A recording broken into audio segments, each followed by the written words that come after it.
welcome. I'm Sarah Heifel, this is Bubba, and I'm one of the trainers here at the Dogs. And what we're going to be doing in this video is I'm going to show you what intermittent reinforcement looks like and why you want to do that, and also what linking behaviors looks like and why you want to do that. You want to do that for a couple reasons. So for instance, when you're first teaching behaviors, you give a treat for every behavior. So sit, yes, give them a treat. And then you sit, yes, give them a treat. Okay? When you start getting, successful with your sits or creating a concept with your dog, then you want to start doing what we call intermittent reinforcement. And what that means is you no longer want to reward for every behavior, or in this case, for every sit. You want to start playing a jackpot, if you will.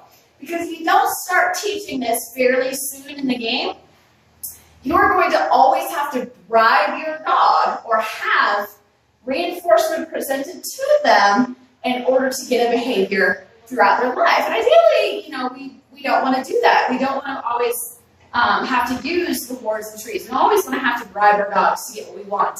Well, the way we teach that is we start intermittent reinforcement. So, for instance, if I was to work with Bubba intermittent reinforcement for sit, I would do this.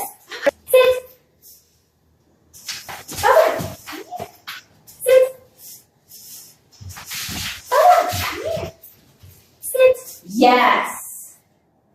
Good. So notice I didn't mark it, I didn't reward for the first couple of sits, but I didn't make him do too many that he lost interest. So we've raised criteria to work just a little bit harder and a little bit longer before we receive reward.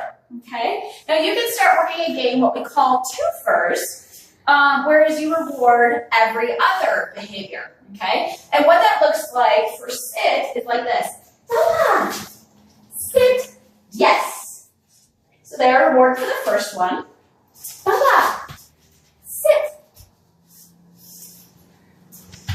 Bubba, sit, yes. So now we're going to cover linking behaviors. And linking behaviors is partly intermittent reinforcement and asking for different behaviors, multiple different behaviors also before reward. So instead of doing 3 sits and then we mark and reward, we are going to do maybe a sit and a down and a touch and then reward. So we've linked behaviors together, and we're also working intermittent reinforcement at the same time because we're not rewarding for every behavior as an individual. Okay? So working with Bubba here, okay, I may ask him to come with me. And we'll work a little bit of loose leash walking. Okay? Hi. Sit. And then I'll ask him to sit. And I'll encourage him to loose leash walk. Okay? Down. And then I might ask him to down. Come on, down. Yes! And then I mark and reward for the down.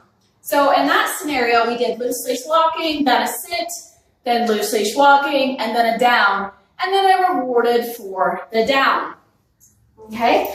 So a different scenario, different things that you can also do to link up. Okay? You may do a little bit of touch recall. Touch!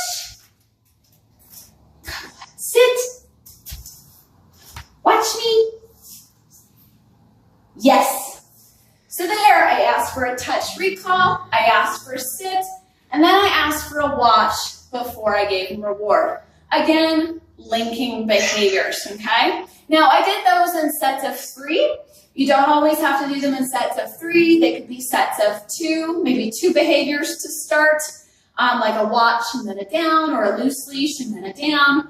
And then you can progress as your dog can be successful to more and more behaviors, then maybe 3 behaviors, and then move to 4 behaviors. So they begin learning how to work different behaviors over longer periods of time before they receive reward. which is also a foundation skill for preventing bribery and having to bribe your dog to do things later on. Thanks for watching.